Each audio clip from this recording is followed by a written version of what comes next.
এই তিন শর্তে যারা রাজি হবেন তাদেরকে আমরা বুকে জড়িয়ে ধরে ইনশাআল্লাহ আগামী 5টা বছর অন্তত আমরা বিশ্বকে এই মেসেজ দিতে চাই, জাতি হিসেবে অপশাসনের বিরুদ্ধে, দুঃশাসনের বিরুদ্ধে, ফ্যাসিবাদের বিরুদ্ধে আমরা ঐক্যবদ্ধ।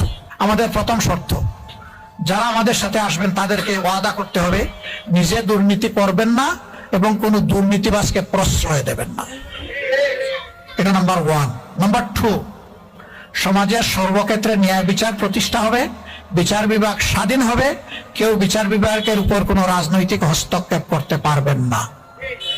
নাম্বার 3, জুলাইয়ের আকাঙ্ক্ষা অনুযায়ী যে সনদ ইতিমধ্যে তৈরি হয়েছে সেই সনদ বাস্তবায়নের সক্রিয় উদ্যোগ নিতে হবে, বিরোধিতা করতে পারবেন না।